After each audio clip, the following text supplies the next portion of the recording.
যে সারা ভারতবর্ষে অন্যান্য রাজ্যে প্যারা টিচাররা এই যে তথ্যগুলো রয়েছে আমি বার করে রয়েছি আরটিআই করে, তারা যে এত টাকা পাচ্ছে, তাদের কাকে রেমুনারেশন দেওয়া হোক, যা স্যালারি যে দেওয়া হোক, যাই দেওয়া হোক, তাহলে আমি যে পিছিয়ে আছি সেই তথ্যটা কেন দেখিয়ে জজ সাহেবদের থেকে একটা রায় নিয়ে আসা হলো না?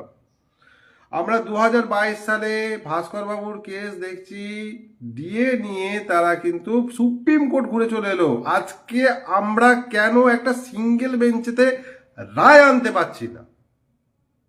তবুও যাকে 7,61,000 টাকা যে উকিলকে লিখিতভাবে দেওয়া হয়েছে, তবুও সেই উকিল একটা রায় আনতে পারেনি।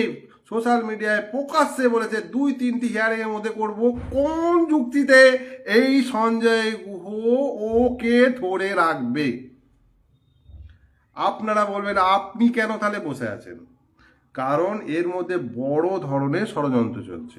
কি চলছে না, দুজনের নামে অ্যাকাউন্ট, সৈকত ব্যানার্জি প্রথম থেকেই তাকে সাইড করে দেওয়া।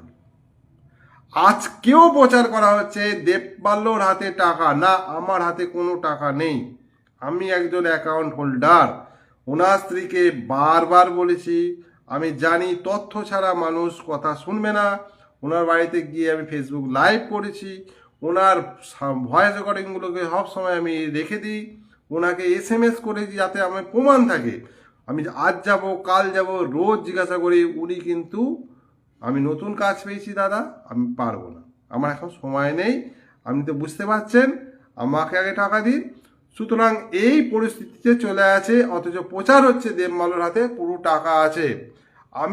আমার হাতে সামান্যতম যদি টাকা আসে, আমি এই জিনিসটাকে ঘুরিয়ে দিতে পারি, এটা ওনারা খুব ভালোভাবে জানেন।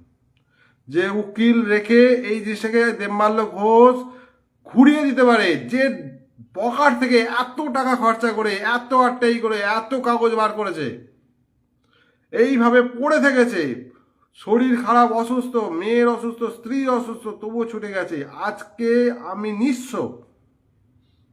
এমন এক পরিস্থিতিতে এসে দাঁড়িয়েছি। দুটো টিউশনই করতাম, কোনো অলৌকিক কারণে সেই টিউশনগুলো টোটালি বন্ধ হয়ে গেছে। আমার স্ত্রী ফ্যাক্টরিতে কাজে যাচ্ছে, আমি এমন এক পরিস্থিতিতে দাঁড়িয়ে আছি, আমাকে ফ্যাক্টরিতে কাজে যেতে হবে, কারণ আজকে ওই 13,000 টাকায় সংসার চালানো খুব মুশকিল।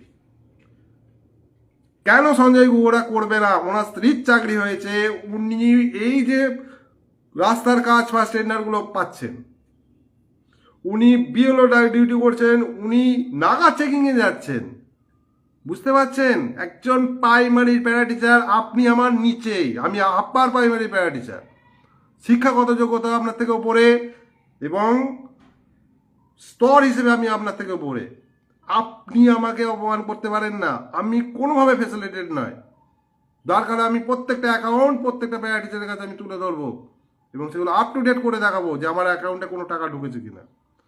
না, কোনো সরকারিভাবে কোনো ফ্যাসিলিটি আমি পাই না।